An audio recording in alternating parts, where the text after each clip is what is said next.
श्री नंदिकेश्वर बोले, हे महर्षि सनत कुमार। तब ब्रह्मा विष्णु हाथ जोड़े हुए शिव जी के अगल बगल में जा बैठे और उनकी पूजा की। पुनः ब्रह्मा विष्णु से पूजित शिव जी प्रसन्न होकर उनसे बोले, हे वत्स, तुम्हारी पूजा से मैं संतुष्ट हुआ। अतएव आज से इस दिन का नाम शिवरात्रि होगा, जो कि मेरी प्रिय तिथि होगी। इस शिवरात्रि के दिन जो मेरे लिंग बेर की पूजा करेगा वह सृष्टि विधायक तक होगा। जो कोई जितेंद्रिय और निराहार रहकर 1 वर्ष निरंतर मेरी पूजा करेगा वह तो बड़ा प्रतापी है ही, किंतु जो एक दिन शिवरात्रि को मेरी पूजा करेगा वह उसके ही समान होगा। जैसे चंद्र दर्शन से समुद्र उमड़ता है, वैसे ही यह दिन भी मेरी भक्ति को उमड़ाने वाला है। मेरा स्तंभ जो पहले प्रकट हुआ था आर्द्रा नक्षत्र है। यदि कोई अगहन में आर्द्रा नक्षत्र में उमा सहित मेरे रूप का या मेरे बेर लिंग के ही दर्शन करता है वह मुझे कार्तिकेय से भी अधिक प्रिय लगता है। इस पुनीत दिन में दर्शन से ही महाफल प्राप्त होता है और पूजन फल तो वाणी से नहीं कहा जा सकता। इस स्थान में जहाँ मैं लिंग रूप से प्रकट हुआ हूँ इसका यही नाम होगा और यह पूजन के समय छोटा हो जाएगा। यह भुक्ति मुक्तिदायक होने के साथ ही दर्शन, स्पर्श और ध्यान से आवागमन से मुक्ति देने वाला विश्व में इसका नाम अरुणाचल होगा और यहाँ शरीर छोड़ने वाले को मुक्ति प्राप्त होगी। जो इस लिंग में मुझ परमेश्वर की पूजा करेंगे उन्हें सालोक्य, सामीप्य, सारूप्य, साष्टि और सायुज्य 5 प्रकार की मुक्ति प्राप्त होगी और आप सब भी अपने इष्ट को प्राप्त करेंगे।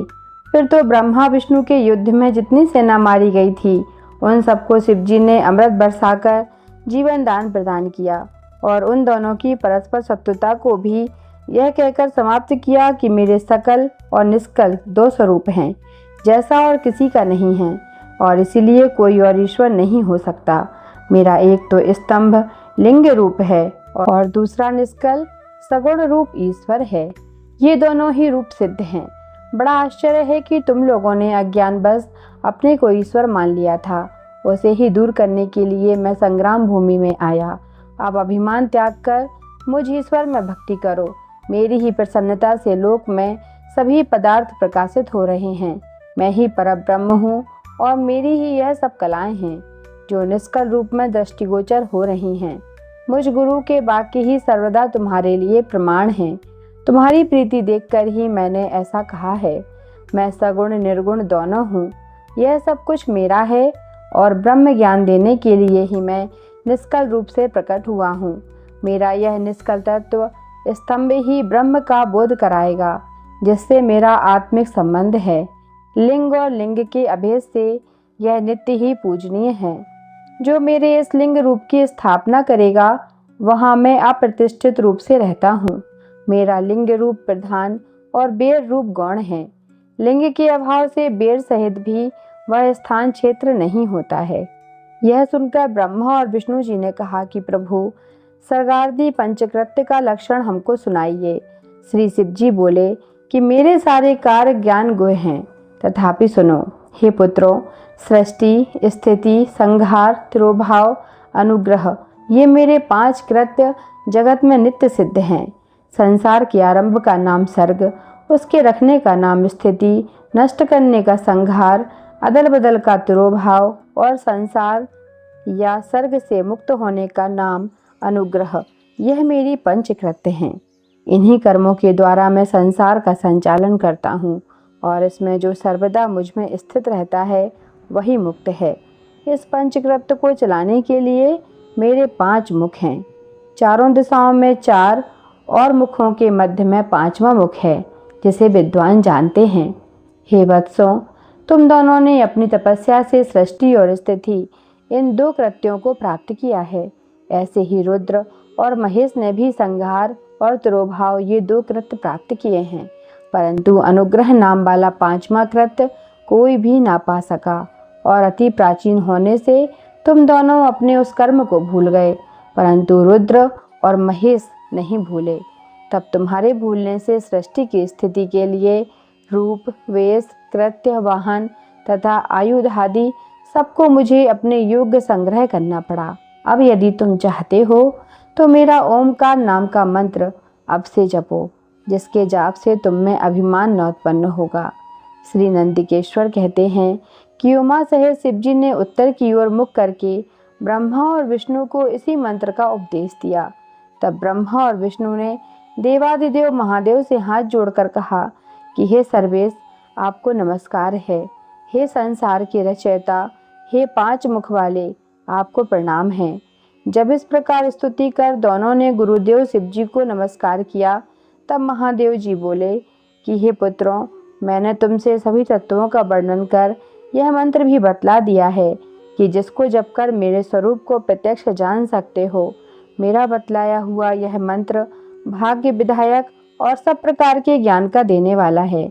जो ऐसे मार्गशीर्ष की आद्रावली चतुर्दशी में जपता है, और यदि आद्रा सूर्य गति की होती है, तो इस एक ही मंत्र का जाप करोड़ गुना हो जाता है।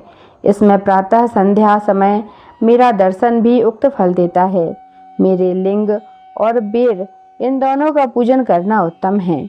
ओमकार मंत्र से लिंग का और पंचाक्षर शिवाय नमः मंत्र से मूर्ति का या बेर का पूजन करना योग्य है। ऐसा करने से मेरा पद सुलभ हो जाता है। ब्रह्मा और विष्णु को ऐसा उपदेश देकर शिव जी वहीं अंतर्ध्यान हो जाते हैं।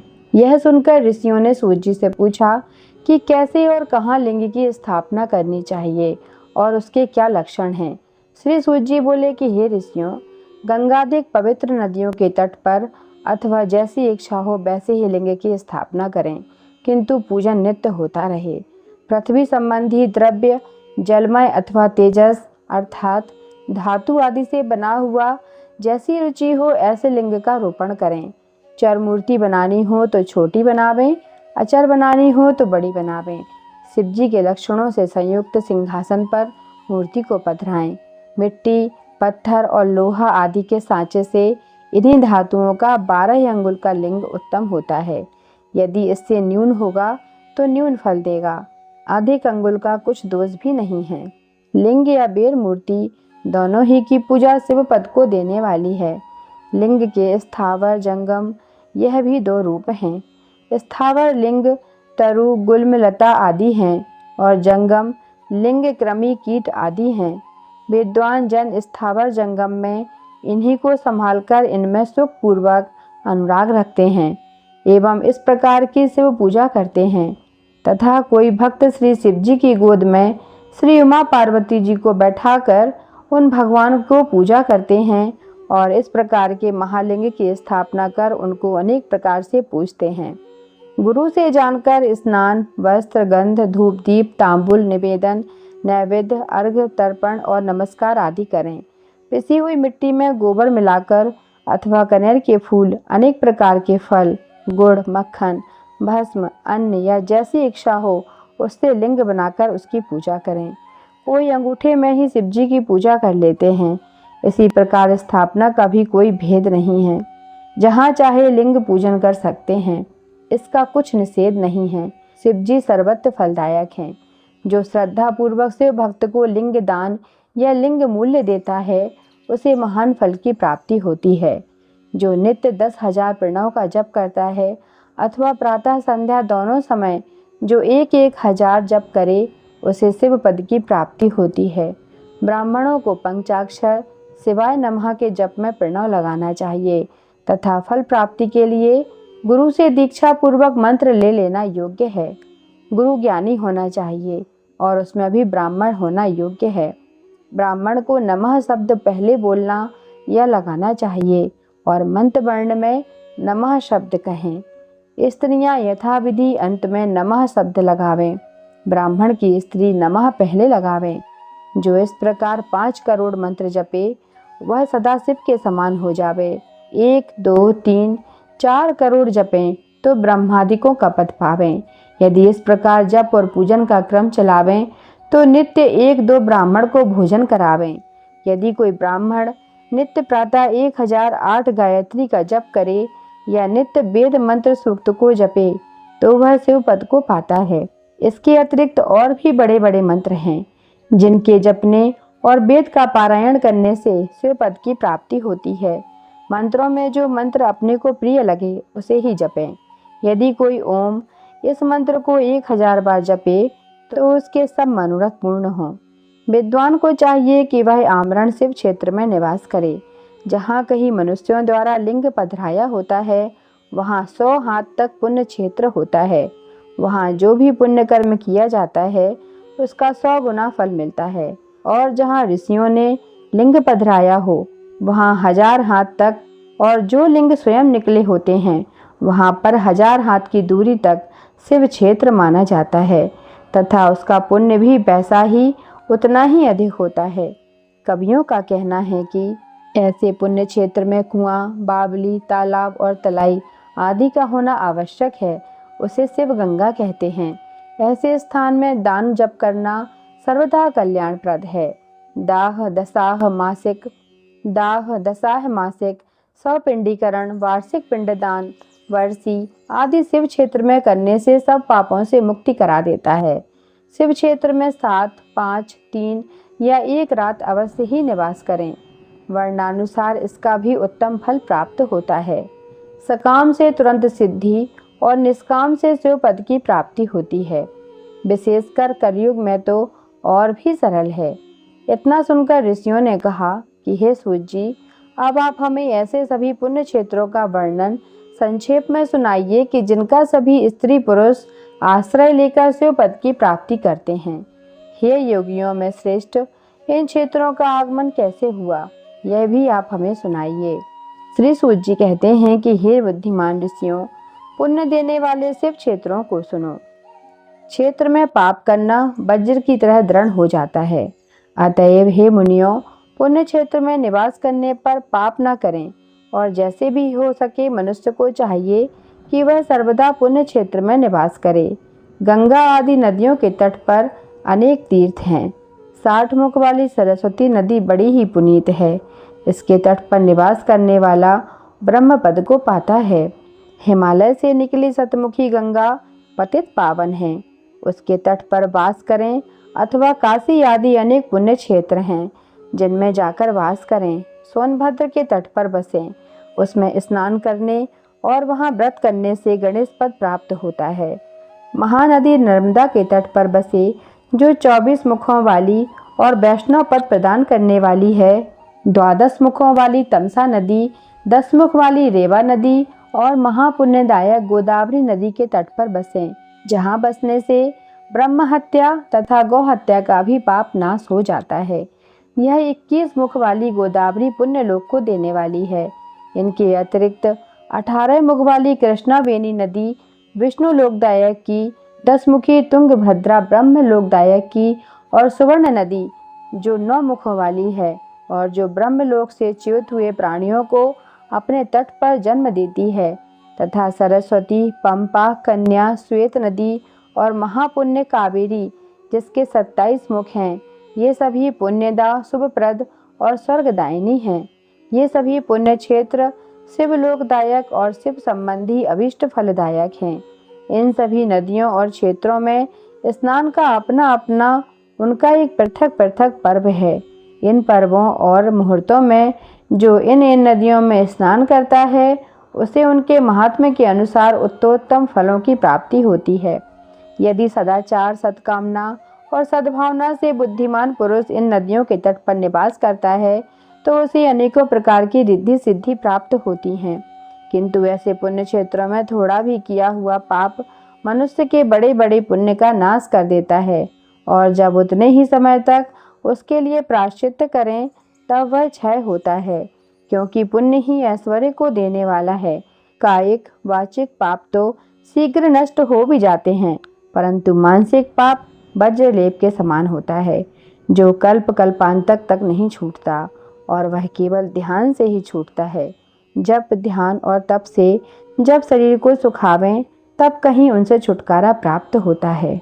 ऋषि बोले कि हे प्राज्ञ सूत जी, अब आप हमें यह बतलाइए कि धर्म क्या है और अधर्म क्या है, जिनसे स्वर्ग और नरकदायक लोकों में जाना पड़ता है, तथा वह सदाचार क्या है कि जिससे इन पर विजय प्राप्त की जाए।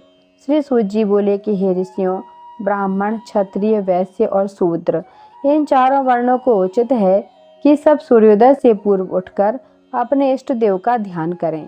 पूर्व दिशा की ओर मुख करके बैठने से उत्तम फल की प्राप्ति होती है। रात्रि का अंतिम प्रहर उषा कहलाता है। उसमें उठकर ब्राह्मण घर से दूर बाहर जाकर शौचादि कर्मों से निवृत्त होकर दातुन करें और जल के देवताओं को नमस्कार करके स्नान करें। कंठ तक या कमर तक जल में खड़े होकर स्नान करना उत्तम है, परंतु ऐसा ना हो सके तो घुटने तक जल में मंत्र से स्नान करें और उस तीर्थ के जल से वहाँ के तथा अपने इष्ट देवतादि को तृप्त करें। फिर धोती पहनकर 5 प्रकार के कपड़े पहनें। फिर गीले वस्त्र को बिना साबुन के धोवें और अपने पितरों को तृप्त करें। इसके पश्चात आचमन कर संध्योपासन करें, गायत्री के मंत्र जपें और सूर्य को अर्घ्य देवें। प्रातःकाल सूर्यानुवाग से और संध्या में अग्नि अनुवाग से प्रोक्षण करें। संध्या समय पश्चिम की ओर मुख करके तथा प्रातः एवं मध्याह्न समय में अंगुलियों से तीर्थ देवताओं को जल देवें। फिर अंगुलियों के छिद्र से सूर्य भगवान को अस्त होता हुआ देखें और प्रदक्षिणा कर शुद्ध आचमन करें। संध्या हो जाने पर ही संध्या करनी योग्य है। नित्य प्रति जितना जाप करना हो उसमें 100 गायत्री अधिक जपें।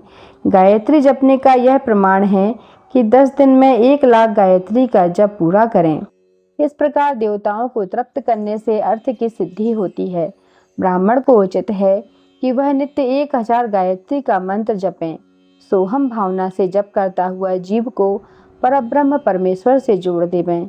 इस प्रकार 1000 बार का जप ब्रह्मपद और 100 का जप इंद्रपद देने वाला है तथा इससे कमती बढ़ती जप अपनी रक्षा के लिए ब्राह्मण योनि प्राप्त होने के लिए है। धर्म से अर्थ, अर्थ से भोग, भोग से वैराग्य उत्पन्न होता है, परंतु विपरीत अधर्म से पैदा किए गए धन के उपभोग से मोह की प्राप्ति होती है। अतः धर्म 2 प्रकार का है, एक देह से, दूसरा धन से। यज्ञादिक धर्म होता है और शरीर से तीर्थ स्नान आदि धर्म होता है। धन से धर्म और तप से दिव्य रूप की प्राप्ति होती है, किंतु निष्काम कर्म से शुद्धि और उसके पश्चात ज्ञान होता है। सतयुग के प्रारंभ में तप की ही प्रशंसा थी, किंतु कलयुग में धन की प्रधानता है। सतयुग में ध्यान से ज्ञान की प्राप्ति होती है, त्रेता में तप से, द्वापर में भजन से, किंतु कलयुग में प्रतिमा पूजन से ज्ञान की उपलब्धि होती है। जो जैसा पाप पुण्य करता है उसे वैसा फल मिलता है। हिंसा ही अधर्म का रूप है तथा सुख ही धर्म का रूप है। अधर्म से दुख और धर्म से सुख मिलता है। यदि कोई उत्तम ब्राह्मण को 100 वर्ष तक जीविका का खर्च देता है तो उसे ब्रह्मलोक प्राप्त होता है तथा 1000 चंद्रायण करने से भी ब्रह्मलोक की प्राप्ति होती है, क्योंकि जब तक जिसका जो अन्न खाता है तब तक वह जो कुछ आत्म विचार, कीर्तन, श्रवण आदि करता है उसका आधा फलदाता को पहुंचता है। इसी प्रकार लेने वाले को चाहिए कि वह जो चीज़ ले उसका अंश या सभी यथावसर दूसरों को दान करता रहे। वह तप करे या अनुचित साधनों से पाप संशोधन कर दे, अन्यथा वह रौरव नरक में पड़ता है। मनुष्य को चाहिए कि वह अपने प्राप्त किए धन का 3 भाग दान करे। धर्म, वृद्धि, नित्य नैमित्तिक काम्य कर्म। धर्म में चित्त को बढ़ावें, बचत का कोष नियत करें, किसी को पीड़ा ना हो और अपना थोड़े में निर्वाह करें। यदि कृषि से उत्पन्न किया धन हो तो पाप शुद्धि के लिए उसका 10वां भाग दान कर दें। शेष से धर्म पूर्वक अपना संसार चलाएं, अन्यथा रौरव नरक में पड़ेगा। या बुद्धि ही भ्रष्ट हो जाएगी या अन्न ही ना पैदा होगा। ऐसे ही व्यापार से पैदा किए हुए धन का 6वां भाग दान कर देना चाहिए, क्योंकि अपने भोग की वृद्धि के लिए स्वयं बुलाकर दान देना अच्छा होता है। याचना करने वाले को यथाशक्ति सदैव दान दें और कभी ना नहीं करें, क्योंकि मांगने पर ना देने से जन्म जन्मांतर के लिए ऋणी हो जाता है। बुद्धिमान को उचित है कि वह दूसरों का दोष दूसरों से ना कहे, सुना और देखा दोष भी ना कहे। किसी को क्रोध उत्पन्न हो ऐसी भी बात ना कहे। प्रातः सायं दोनों समय संध्या और अग्निहोत्र करें।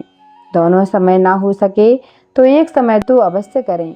कभी न बुझने वाली अग्नि स्थापित करें अथवा केवल जप मात्र और सूर्य देव की वंदना करें। ऋषि बोले कि हे महर्षि, अग्नि यज्ञ, देव यज्ञ, ब्रह्म यज्ञ, गुरु पूजा तथा ब्रह्म तृप्ति को क्रम से कहिए। सूत जी बोले, अग्नि में द्रव्य युक्त हवन करना ही अग्नियज्ञ है। हे ब्राह्मणों, यह यज्ञ कई प्रकार का होता है। एक तो वह जो समिधा अग्नि में हवन की जाती है, दूसरी ब्रह्मचर्य अग्नि जिसमें ब्रह्मादिक का बाहुल्य होता है। जब तक विवाह नहीं होता तब तक वह ब्रह्मचारी है। जब विवाह हो जाए तब 2 समय अग्नि यज्ञ करे। परंतु जिन महापुरुषों ने अपनी आत्मा में ही अग्नि आरोपण की हो और वनवासी हों, ऐसे यतियों के लिए तो समय पर थोड़ा और हित कर भोजन कर लेना ही अग्निहोत्र है। विवाह के समय से अग्नि संधान को सदैव सुरक्षित रखना योग्य है। उसे कुंड या भांड में रखें जो सर्वदा सुरक्षित रहे और कभी न बुझे। ऐसी अग्नि अजस्त्र अग्नि कहलाती है।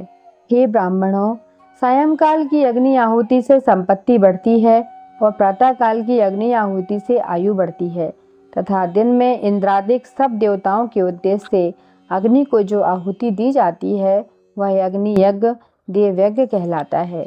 ब्राह्मण देवताओं की तृप्ति के लिए एक बार यज्ञ करें, शेष समय वेद का अध्ययन करें। हे ब्राह्मणों, अब एक और आदर्श सुनो। आदि सृष्टि में सर्वज्ञ करुणाकर महादेव जी ने सर्वलोकों के उपकारार्थ सर्व औषधियों की औषधि प्रथम अपना वार अर्थात आदित्यवार बनाया और पुनः सप्ताह के शेष 6 दिनों को उनके गुणों के अनुसार उनकी वैसी रचना की। उन्होंने प्रत्येक दिन का उसका देवता और उसका फल नियत किया तथा जिनसे आरोग्य, संपत्ति, व्याधिनाश, पुष्टि, आयु, रोग, मृत्यु और हानि ये यथाकर्म से प्राप्त होते हैं, वह विधि भी नियत की। उन दिनों के देवताओं की प्राप्ति से उनकी पूजा का वैसा फल देने वाले शिव भगवान ही हैं। वह पूजा 5 प्रकार की कल्पित की गई है। जिस देवता को प्रसन्न करना हो उसका मंत्र, होम, दान और तप करें। नेत्र, सिर रोग तथा कुष्ठ की शांति के लिए आदित्य की पूजा कर ब्राह्मणों को भोजन करावें। 3 दिन, 3 महीने या 3 वर्ष अथवा इससे भी अधिक पूजा करें। यदि प्रारब्ध प्रबल हुआ तो गण आदिक रोग नष्ट हो जाएंगे, इसमें संदेह नहीं है। पापों की शांति के लिए रविवार के दिन पूजा उत्तम है, जिसमें जप आदि से इष्ट देव को प्रसन्न किया जा सकता है। लक्ष्मी के लिए सोमवार को लक्ष्मी की पूजा करें। रोग की शांति के लिए मंगलवार उत्तम है। इस दिन काली आदि का भजन पूजन करें और उर्द, मूंग आदि 4 सेर देकर ब्राह्मणों को भोजन कराएं। बुधवार के दिन विष्णु का दही से व अनेक प्रकार से पूजन करें तो सर्वदा पुत्र, मित्र, स्त्री की पुष्टि होवे। बृहस्पतिवार का दिन आयुवर्धक है। इस दिन ब्राह्मणों को गौ देवताओं को पवित्र वस्त्र चढ़ाकर क्षीर, दूध, घी से उनकी पूजा करें। भोगों का इच्छुक शुक्रवार को जितेंद्रिय हो सटरस भोजन युक्त देवताओं और ब्राह्मणों की पूजा करें। स्त्री प्राप्ति के लिए शनिवार के दिन रुद्र आदि का भजन पूजन करें और तिलकदा होम, तिल का दान और तिल का भोजन करावें। साथ ही उन दिनों के उन देवताओं की नित्य पूजा, स्नान, दान, जप, होम और तर्पण करता रहे। देश, काल, पात्र का विचार कर जो श्रद्धा सहित इन वारों के नियम का पालन करता है उसे इस देवोपासन द्वारा सब कुछ प्राप्त हो जाता है। ब्राह्मणों को मंत्र पूर्वक, शूद्रों को मंत्र विधि से पूजन करना योग्य है। धनाभाव हो तो तप से देवताओं की उपासना करें, धनी हो तो धन से पूजा करें, परंतु जो कुछ करें श्रद्धा से करें। फिर तो उसके इस प्रकार करते रहने से समयानुसार उसे ज्ञान की प्राप्ति हो जाएगी। जो ब्राह्मण इस अध्याय को पढ़ेंगे, सुनेंगे और दूसरों को सुनाएंगे, उन्हें देव यज्ञ का फल प्राप्त होगा। ऋषि बोले, हे सर्वार्थ वित्तम सूत जी, अब आप पूजा के योग्य स्थान व समय बताइए। सूत जी बोले, देव यज्ञादि कर्मों में शुद्ध ग्रह बराबर फल देने वाला होता है। उससे 10 गुना गौओं के बांधने की जगह, उससे 10 गुना जल का तट, उससे 10 गुना बेल, तुलसी, पीपल की जड़, देवालय तीर्थ का तट, नदी, तीर्थ नदी का तट, सप्तगंगा का तट जिसमें गंगा, गोदावरी, कावेरी, ताम्रपर्णी, सिंधु, सरयू, रेवा ये 7 नदियां सप्तगंगा कहलाती हैं। इनसे 10 गुना फल समुद्र का तट और उससे 10 गुना पर्वत की चोटी पर पूजन करने से होता है। और सबसे अधिक फल तो वहाँ जाने की जहाँ मन रमे। सतयुग में यज्ञ, दान आदि से पूर्ण फल की प्राप्ति होती है। त्रेता में तिहाई, द्वापर में आधी, कलयुग में चौथाई और आधे से अधिक कलयुग बीतने पर इससे भी कम फल प्राप्त होता है, परंतु शुद्ध हृदय से किया हुआ कर्म या पूजन बराबर फल देता है। इससे 10 गुना फल रवि संक्रांति के दिन, उससे 10 गुना तुला और मेष की संक्रांति में तथा चंद्रग्रहण में उससे भी 10 गुना फल की प्राप्ति होती है तथा सूर्य ग्रहण में तो उससे भी 10 गुना फल प्राप्त होता है, क्योंकि यह उत्तम और पूर्ण काल है।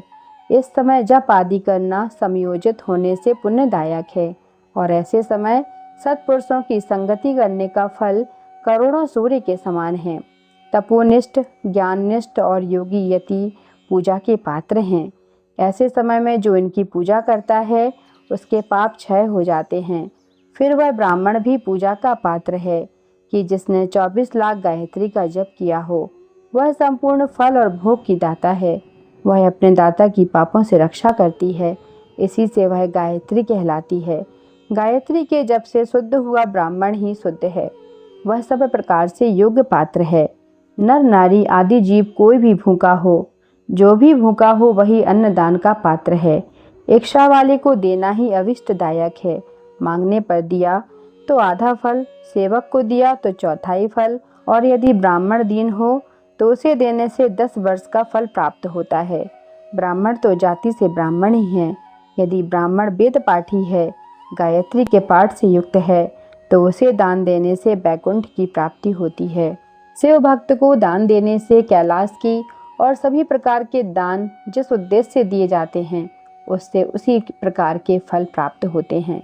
जैसे भी हो, थोड़ा या बहुत, देवार्पण बुद्धि से दिया हुआ दान अनंत भोग देता है। मनुष्यों को तप और दान ये दोनों ही सर्वदा करने चाहिए। देवताओं की तृप्ति के लिए सभी भोग मिलते हैं।